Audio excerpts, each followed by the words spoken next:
मंच पर विराजमान संग्रामगढ़ के सरपंच साहब अशोक जी साहू, छोटे भाई सोनू जी आरएस, सरपुल जी, थानेदार साहब, मेरे पिताजी, इस लाइब्रेरी को साकार करने वाली रघुनाथगढ़ की पूरी टीम, रामदेव जी की जो टीम है पूरी, उनको और विशेष रूप से सरपंच साहब को जो है मेरी तरफ से बहुत बहुत धन्यवाद। और एक बार आप गांव वाले अपने लिए ताली बजाओ, क्योंकि मैंने ऐसा गांव कई जगह जब से मेरा सिलेक्शन हुआ है, मैं कम से कम 2-3 दर्जन गाँव में घुमा हूँ, लेकिन आपके एक एक घर से मेरी माताएं, बहनें, बड़े बुजुर्ग और युवा चेहरे नजर आ रहे हैं। ऐसा वाइब्रेंट, ऐसा जीवन उदाहरण मैंने अपने आसपास, खासकर मैं जहां से आता हूं ज्ञानगढ़ पंचायत जो हिलोटी का क्षेत्र कहलाता है, वहां ऐसा गांव नहीं देखा जहां पढ़ने को लेकर इतनी उमंग हो। तो आप सबका बहुत बहुत धन्यवाद। मैं यहाँ से 20-25 किलोमीटर दूर गांव है ज्ञानगढ़ पंचायत का, एक छोटा सा 20-25 घरों की ढाणी है, भाबरों का बढ़िया, वहां का रहने वाला हूँ। मैं अगर अपने बारे में बताऊं तो मैं सारी पढ़ाई मैंने गांव के ही सरकारी स्कूल में की। ज्ञानगढ़ पढ़ने जाता था, 6ठी से लेकर 12वीं तक वहां पढ़ा, और मैं पढ़ने में बहुत होशियार विद्यार्थी नहीं था, कक्षा 10 तक। जैसे आप सबका बचपन बीता है वैसे ही तालाबों में नहाना, आधी छुट्टी में भाग के आ जाना, रविवार को गाय भैंस चराना, छाया के दाढ़ी लानी, खागरा का भारा लाना, ऐसा कोई काम नहीं है जो मैंने नहीं किया। हम सब करते हैं, कोई बहुत महान चीज तो है नहीं, मैंने तो किया, आप अपनी कर रहे हैं, हर किसी ने इसी तरह का जीवन जिया है। मैं 10वीं तक ये सोचता था कि अपन पढ़ने वाले विद्यार्थी नहीं है। मैं खेल कूद में अच्छा था, हैंडबॉल का खिलाड़ी था, लेकिन वो भी बहुत बाद में 9वीं 10वीं में हमारे पीटी जी ने मोटिवेट किया। पहले भी बताया था कि वरना मैं शुरू से ही खेल में थोड़ा और अच्छा कर पाता, तो पढ़ने में मेरा उतना रुझान था नहीं। तो 10वीं क्लास में मैं फेल हो गया।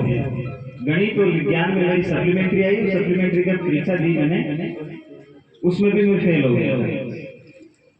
10वीं क्लास में फेल होना मेरे जीवन का सबसे बड़ा टर्निंग पॉइंट साबित हुआ। ये मैं आपको इसलिए बता रहा हूँ क्योंकि जिस पढ़ाई में, जिस प्रतिस्पर्धा के दौर में अभी आप जी रहे हैं, वहाँ एक बार में सफलता नहीं मिलेगी। सफलता की तो गारंटी है नहीं, पर असफलता की जरूर गारंटी है। आपको असफलता मिलेगी ही मिलेगी। फेल होगे, बार बार गिरोगे, बहुत से लोग सवाल उठाएंगे, खुद को लेकर डाउट भी होंगे। तो मैं आपको बता रहा हूँ ताकि आप उस चीज को रिलेट कर पाओ कि मैंने कैसे सोचता था उस समय जब पढ़ता था। तो मैं 10वीं तक ये सोचता था कि मैं पढ़ने में अच्छा विद्यार्थी नहीं हूँ, और मैं फेल हो गया 10वीं में। लेकिन मेरे साथ सबसे अच्छी चीज जो रही वो ये थी कि मेरे शिक्षक जो मुझे मिले, जो मेरे पीटीआई सर थे या जो मेरे गांव में पढ़ाते थे महावीर जी सर, उन्होंने और मेरे माता पिता ने, किसी ने मुझे एक शब्द ये नहीं कहा, कोसा नहीं मुझे, या ये नहीं कहा कि तू जीवन में कुछ नहीं कर सकता। जैसे हम छोटे बच्चे को बोलते ना कि थारो तो कैस नहीं है, थारो थारो तो पूरा जीवन में कैस नहीं, ये उस छोटे बच्चे के लिए एक वज्रपात की तरह है, वो उसको सपनों को तोड़ देता है। तो पता नहीं क्यों पर मेरे मम्मी पापा ने, मेरे दादा दादी ने मुझे कोसा नहीं कभी भी, हमेशा इस तरह से। अगली बार मैं पढ़ ही नहीं रहा था, मैंने सोचा 10वीं फेल हो गए, और फेल होने वाला मैं अकेला बच्चा नहीं हूँ। आपने आसपास देखो कितने बच्चे 10वीं और 8वीं में फेल हो गए, भंगार की जो है काम के लिए अहमदाबाद गांधीनगर चले जाते हैं, आइसक्रीम की लाड़ियों में चले जाते हैं, किराना की दुकान लगा लेते हैं, रोजगार के लिए चले जाते हैं, शादी हो जाती है, आना बेच, और 12वीं होने से पहले पहले चोर चोरी हो जाती है, तो परिवार की जिम्मेदारी आ जाती है। तो कितने ही बच्चे ऐसे हैं जो 10वीं 12वीं 8वीं के स्टेज पे छोड़ देते हैं। पर मेरे साथ कुछ सहयोग रहे, किस्मत अच्छी थी कि मेरे पिताजी सूरत किराना की एक दुकान करते थे। 30 साल 35 साल उन्होंने सूरत जो है किराना की दुकान की, और मेरा भी ये था कि अपन भी जो है दुकान लगा देंगे। 10वीं फेल हो गया तो मेरे को दुख नहीं हुआ, ये हुआ कि अपन दुकान, क्योंकि मैं अकेला तो था नहीं, मेरे गांव से बहुत से बच्चे फेल हुए थे, मैं भी हो गया, तो ज्यादा दुख नहीं हुआ मुझे, और ना इन्होंने कोसा, तो मोटिवेशन था ही नहीं पढ़ने का। तो हमारे ज्ञानगढ़ के नाथुलाल जी प्यारे साहब हैं, जो अभी मेरे ससुर जी हैं, मैंने उनको कहा कि साहब मैं ओपन में फार्म भर देता हूँ। ओपन में फार्म भरना जानते होंगे आप, 10वीं में ओपन, 12वीं ओपन। तो मेरा ये था कि 10वीं ओपन कर लेते हैं, सीधा 12वीं ओपन कर लेंगे, फिर लाइसेंस बना देंगे, लाइसेंस के लिए करनी है 12वीं, नौकरी की तो कहीं उम्मीद थी नहीं। पर उन्होंने कहा कि ओपन से पढ़ने का मतलब है कि पढ़ाई छोड़ना, और एक बार स्कूल छूटने का मतलब होता है कि बचपन भी खत्म, और फिर तो जीवन जो है, पढ़ना इस दुनिया का सबसे आसान काम और कमा खाना इस दुनिया का सबसे मुश्किल काम। इसलिए यदि आप पढ़ रहे हो तो माता पिता पे एहसान नहीं कर रहे हो, आप सबसे सही जगह पे पढ़ो। 100 रुपए, 300 रुपए, 500 रुपए मजदूरी करना इतना मुश्किल है। आप देखो, आप कोई रेत को ट्रैक्टर भरे, भाटा मुंह, घोड़ा मुंह, रेत में जिसे जान जो है मजदूरी है, तो कमा खाना सबसे मुश्किल है। लेकिन मुझे लगता था कि सबसे आसान है, दुकान लगा देंगे। तो मेरे पापा ने उस समय एक बात की थी जो मुझे आज भी याद है। उन्होंने कहा कि मैंने अपनी पूरी जिंदगी गोया बिस्कुट बेचवा में बिता दी, तेरे को ये नहीं करना है। और इन कई स्कूल मुझे लगता था कि सूरत जाएंगे और लौटेंगे वापिस, बस मुआवत लोग की सूरत रहे, दुकान है गए, मोबाइल रहा, तो वो सपने थे मेरे। पर मेरे को वापिस 10वीं में ज्ञान भर्ती कराया और मेरी पढ़ाई वहां से सब कुछ ठीक हो गया। देखो, एक विश्वास, माता पिता का एक विश्वास कि नहीं तू कर लेगा, ये बच्चे को बहुत बड़ी छलांग दे सकता है। और एक ये कि तू कुछ नहीं कर सकता अपनी जिंदगी में, उस बच्चे का सारा आत्मविश्वास, कॉन्फिडेंस गिरा भी सकता है। तो मैं 10वीं से फिर पढ़ना शुरू किया मैंने, और मुझे टीचर अच्छे मिले। 11वीं के बाद मेरी पढ़ाई ट्रैक पे आ गई। यूपीएससी के इंटरव्यू में भी जब मुझसे पूछा कि वो कौन सा साल है जब आपको लगता है कि आपके साथ गलत हुआ, वो नहीं होना चाहिए, लेकिन अब जब आप मुड़ के देखते हो तो आपको लगता है कि वो नहीं होता तो आज आप यहाँ नहीं होते। तो मैंने कहा साहब, मैं 10वीं क्लास में फेल हुआ था, वो मेरे जीवन का सबसे टर्निंग पॉइंट है। अगर मैं वहां नहीं फेल होता तो आज कहीं और होता। लेकिन 12वीं तक पढ़ते पढ़ते मैं होशियार बच्चा बन गया। जैसे आप भी बता रहे हैं, 35 बच्चे यहाँ से बीएसटीसी कर रहे हैं, आपके गांव से 35 बच्चे। मैं अपने गांव का पहला विद्यार्थी था जिसने बीएसटीसी की थी पूरे गांव में से। और वो कैसे की कि 12वीं में जब मैं था तो मेरे गांव में एक मावीटी सर टीचर बन के आए थे बीएसटीसी से। 2013 की भर्ती से 2014 में पोस्टिंग हमारे गांव में थी। तो उन्होंने कहा कि 12वीं के बाद बीएसटीसी होती है, बीएसटीसी करो। एक किताब ला के दी उन्होंने, गाइड कि आ किताब पढ़ लो, इससे मार्सा बन जाओगे।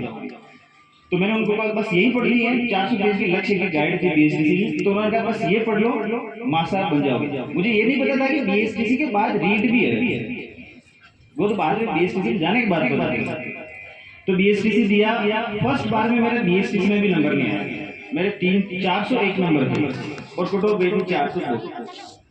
तो मैंने अपने जीवन में कोई सी भी परीक्षा एक बार में क्लियर नहीं की, 2 बार, 3 बार, 4 बार वो पेपर दिए, तब जाके वो परीक्षाएं क्लियर की।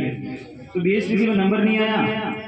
फिर अगले साल वापिस उसी गाइड को पढ़ के दी, तो मेरे को जयपुर में रेगमाल में बीएसटीसी की कॉलेज मिली। वो मेरे जीवन का दूसरा सबसे बड़ा टर्निंग पॉइंट, जब मैंने अपने जिले को छोड़कर पहली बार जयपुर गया मैं।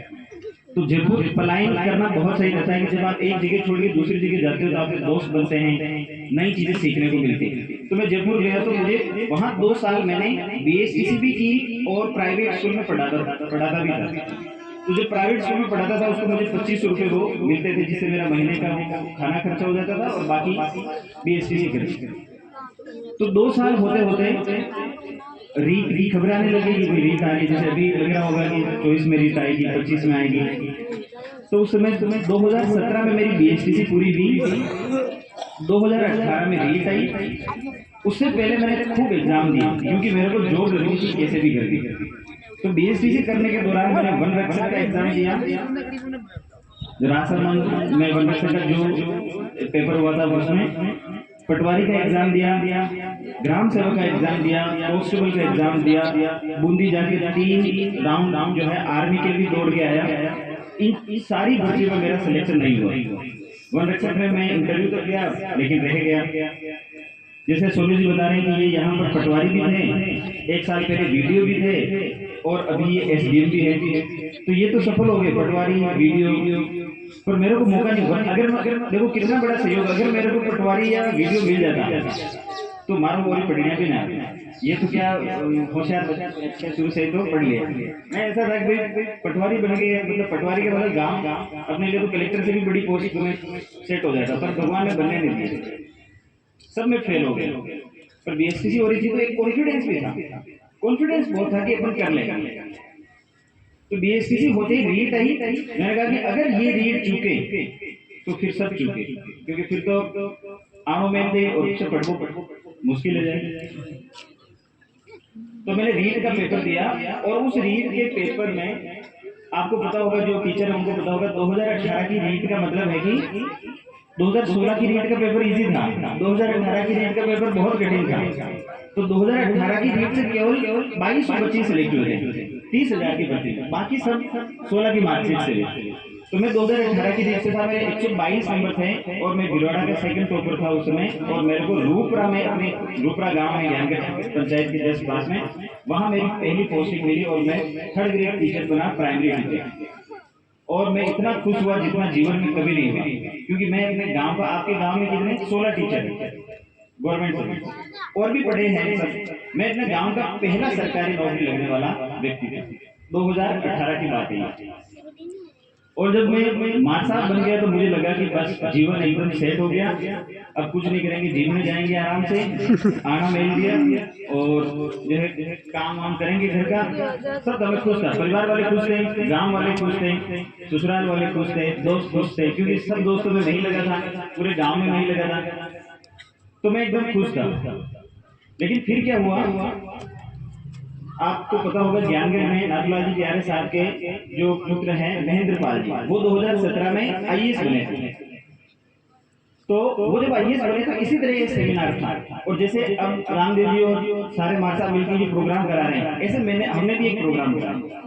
और उस प्रोग्राम में जब मैंने उनको देखा, जानता तो पहले से था ही, रिश्तेदारी हमारी, तो फिर मैं उनसे मिला, उनसे बैठा, तो मैंने कहा मैं आरएस निकाल सकता हूँ कि नहीं निकाल। आरएस का मतलब एसडीएम और तहसीलदार वाली जो भर्ती होती है, राजस्थान की सबसे बड़ी परीक्षा, जिसमें जो है सोनू जी इस बार एसडीएम बने। तो उन्होंने कहा कि हाँ निकाल सकते हैं। मैंने कहा मैं 10वीं फेल हो रहा हूँ। तो उन्होंने कहा कि वो ये नहीं पूछते कि आप फेल कब हुए, पास, वो केवल ये चाहते हैं कि जो पेपर आप दो उस समय, उसमें आपके नंबर कितना है। तो उनके सहयोग से मैंने टीचर रहते हुए वापिस पढ़ना शुरू किया। 3-4 महीने की छुट्टियां ली थी। मार साहब, जैसे मैं अभी दरअसल में बता रहा था कि मार साहब के लिए तनख्वाह छोड़ना विदाउट पेमेंट, इससे बड़ा त्याग कोई संसार में है क्या? नहीं। मार साहब अगर तनख्वाह छोड़ दे मतलब बहुत बड़ा त्याग है। तो मैं टीचर था, तो मैंने छुट्टियां ली, तनख्वाह नहीं चाहिए 3 महीने, बस वो पेपर देना है इसका एसडीएम वाला। बहुत मन दुखा था, क्योंकि आर्थिक स्थिति में ठीक नहीं थी, वो सारी चीजें थी। और स्टाफ वालों ने भी सहयोग किया, दोस्तों ने सहयोग किया, ऐसे करके मैंने आरएस की तैयारी शुरू की। अब पर जैसे था कि मेरा पहली बार में सिलेक्शन नहीं होता, 2018 की एसडीएम आरएस ये जो एग्जाम बता रहा हूँ उसमें भी मेरा सिलेक्शन नहीं हुआ। लेकिन मैं माहौल बहुत बनाता था, आसपास दोस्तों को बता देता था कि मैं आरएस का मेंस लिख रहा हूँ, मैं थानेदार बन जाऊंगा, एसडीएम बन जाऊंगा। जब नहीं हुआ तो दोस्त फिर साफ कहने लगे और अपने साथ थे। फिर क्या हुआ, वापिस बढ़ते 2021 में, और कोरोना काल आया, उसमें छुट्टियां मिली, कोरोना में स्कूल में बहुत सारी छुट्टियां दी। तो उस छुट्टियों में मैंने यूट्यूब से, जो मोबाइल है उसका बहुत अच्छा यूज हो सकता है।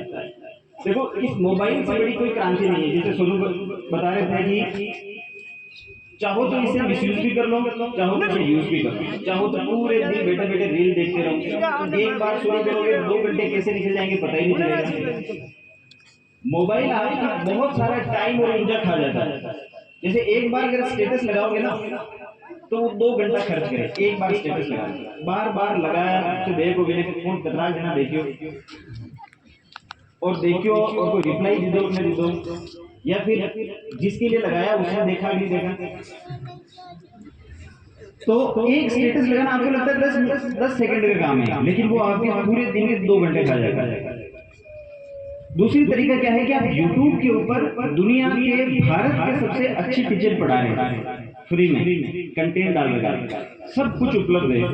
आप डिसिप्लिन रख के वो क्लासेस देखो, अच्छी चीजें देखो। देखो आप लोग जो दिमाग है वो एक बाड़ी की तरह होता है, बगीचे की तरह। उस बगीचे में अगर बबूल के बीज डालोगे तो बबूल ही उगेगा, जो बोओगे वो उगेगा।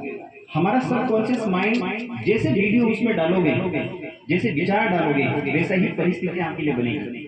अगर रात दिन यूट्यूब पे आप गैंगस्टर के वीडियो देख रहे हो, गैंग कल्चर वाले वीडियो देख रहे हो, या ओपा करता वीडियो देख रहे हो कि यार जीवन तो इनका है, ये ओपा कर रहे ना पाटे, ऐसा वीडियो देखो तो दिमाग के लिए सपने कैसे सेट होंगे, वैसे वाले।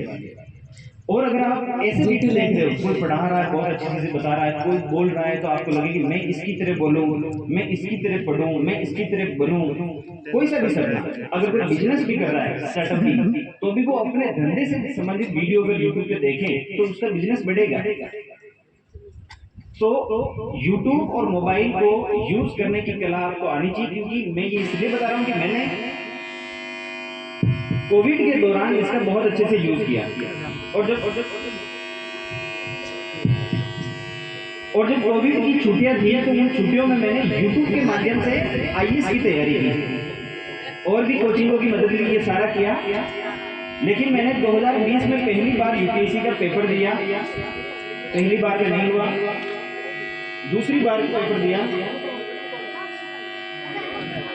अच्छा इन्वर्टर चलो,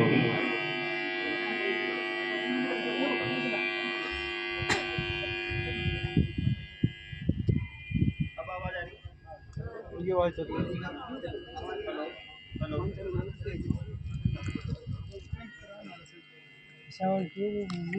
हेलो,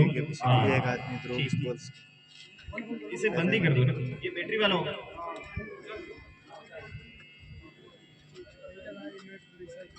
ठीक है, तो मैं ये बता रहा हूँ कि मैं अलग अलग परीक्षाओं में फेल हुआ, उसके बाद भी टीचर की नौकरी थी तो कॉन्फिडेंस भी था कि चलो कुछ नहीं है तो क्या है, टीचर तो है।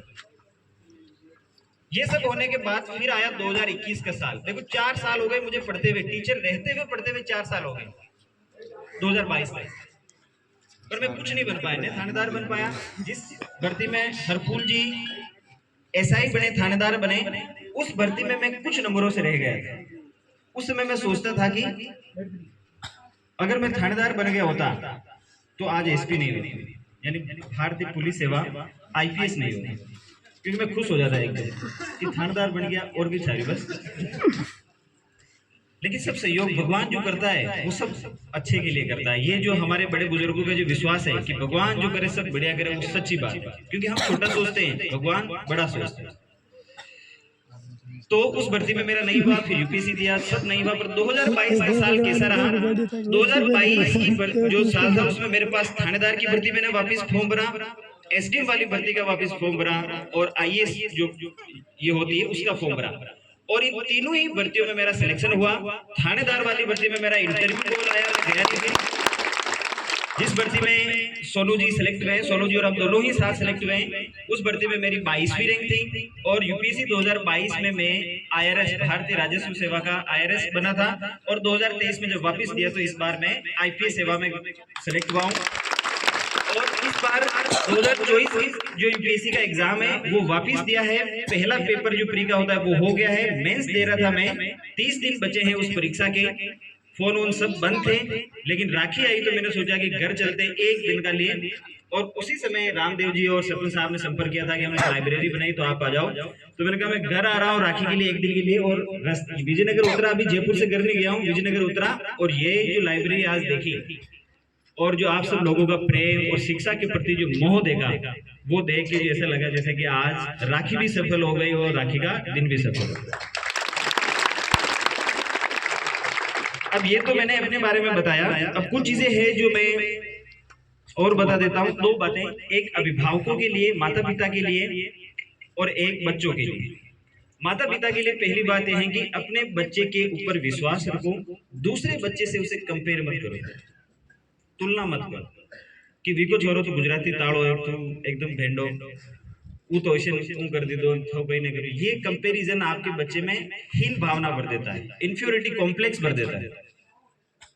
भावड़ो भी नहीं बदेनो पर हीन भावना भी न बने, हमेशा उसे कहते रहना है कि अच्छा कर रहे हैं। तो जब माता पिता का विश्वास होता है ना तो बच्चे उनके हिसाब से चलते हैं, पर माता पिता अगर डांटेंगे तो बच्चे विपरीत दिशा में जाएंगे, जो नहीं करना वो कह रही है, मन में प्रतिरोध होता है कि मैं इनकी बात नहीं मानूंगा। दूसरी बात यह है कि अपने बच्चों पे पैसे खर्च करो।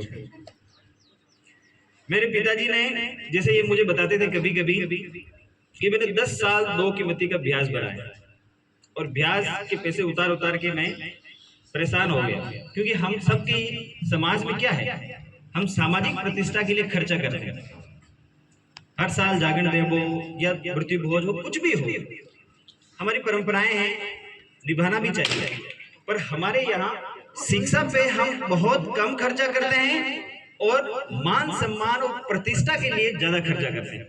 मेरा अंदाजा है कि एक लड़का जो या कोई भी खड़ा है, उसको अपने जीवन काल में 20 लाख रुपए कमा के समाज के लिए अलग रखने पड़ते हैं।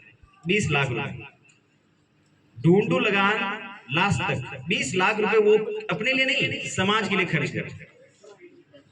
आप जोड़ लेना, किसी को भी खर्च करने पड़ेंगे। हम इस खर्चे में से, मैं ये नहीं कह रहा हूं बंद करो, मैं ये कह रहा हूं जितना कम कर सके उतना कम करना चाहिए और उसका 10% हिस्सा अपने बच्चों की पढ़ाई के लिए करना चाहिए, उनकी हेल्थ के लिए करना चाहिए। जैसे इन्होंने अच्छी बात देखी कि 2 की मती का ब्याज यानी समझ लो 24%, बैंक भी जो ब्याज पे लोन देवे वो 12%, 10%, 15%, 24% को ब्याज ले, और वो अगर 24% का ब्याज लेके भी अगर बच्चों की पढ़ाई पर खर्च कर रहे हो तो रिटर्न मिलेगा। तो इन्होंने एक चीज अच्छी की कि मेरी पढ़ाई में खर्चा किया, मुझ पे विश्वास किया। ये 2 काम माता पिता को करने चाहिए। अब बच्चों के लिए ये है कि जब भी पढ़ने का मन नहीं करे तो अपनी मम्मी की शक्ल याद करो, अपने पापा की शक्ल याद करो कि जिस दिन आप किसी एग्जाम में सफल हो जाओगे उनके चेहरों पे कितनी खुशी होगी, और उस खुशी के लिए पढ़ो।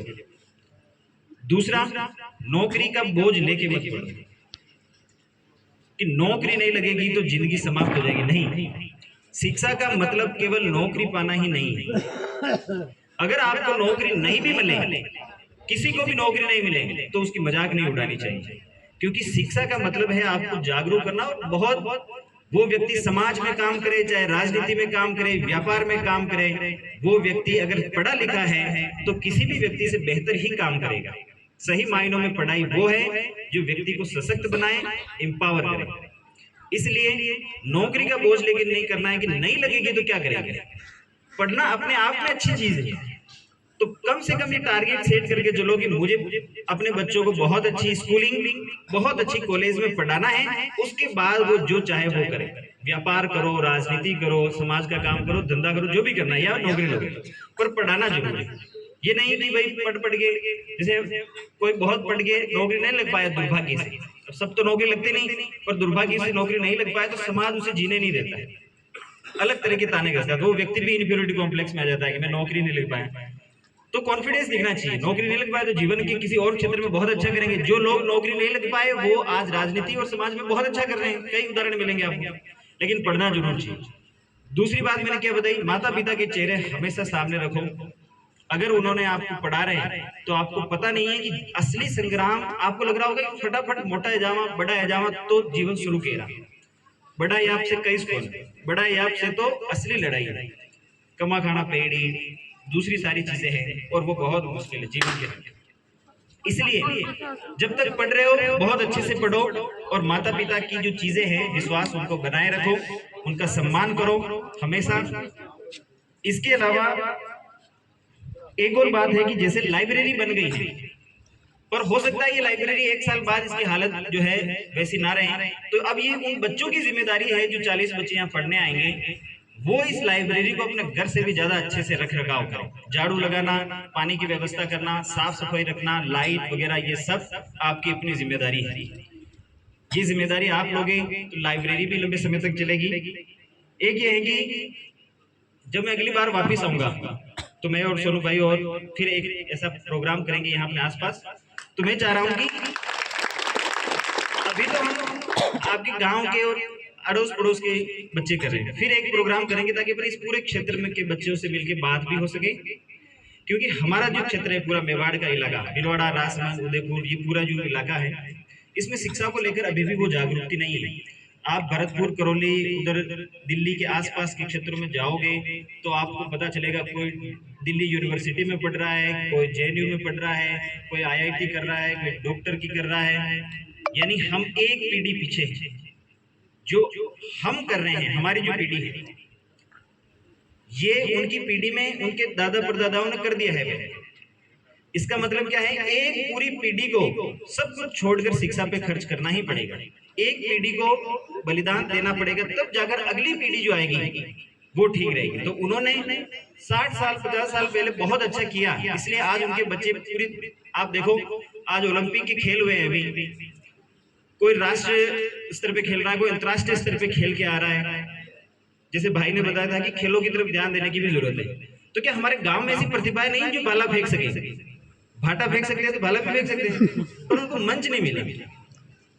तो ये सब कब मिल सकता है? जब हम थोड़ा माहौल बनाएंगे।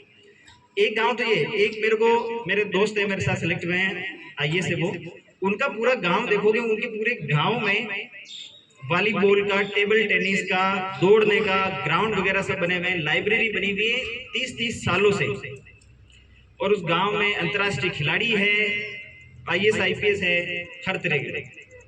हम गांव के लोगों को, अपने गांव को सशक्त बनाना ही पड़ेगा, मजबूत बनना पड़ेगा। मजबूत बनने का मतलब गाड़ी स्कॉर्पियो ले ली और गैंग में शामिल हो गए, ये नहीं है। मजबूत बनने का मतलब होता है सही मायनों में शिक्षा और स्वास्थ्य के माध्यम से। जैसे अपने यहाँ स्वास्थ्य को लेकर कितनी गलतफहमियां हैं, बहुत सी सारी गलतफहमियों की वजह से जान चली जाती है। कई बार तो मामूली बीमारी होती है, वो बढ़ते बढ़ते, जैसे मेरे एक रिश्तेदार है, उनका पेट टूटा, मामूली सी मौत थी, तो वो जो बेटान वाला ने बुलाया, तो डोरो गालन मल्ट विनेन पूरा 2-3 फ्रैक्चर कर देता, और अब ऐसी स्थिति है कि घुटने से रिसाव हो रहा है। और वो जो है, जबकि वो डॉक्टर के पास पहले दिन चले गए होते तो बहुत मामूली चीज थी। हमें से बहुत लोग स्वास्थ्य पे खर्च नहीं कर पाते हैं। अगर कोई एक व्यक्ति बीमार पड़ जाए और लाइलाज बीमारी आ जाए, तो पूरा गरीब की आर्थिक, पूरा परिवार की आर्थिक स्थिति डूब जाए। तो इन सब चीजों पे ध्यान रखना पड़ेगा, और मैं उम्मीद कर रहा हूँ कि ये गांव जो है ये सब कर रहा है, उस तरफ बढ़ रहा है।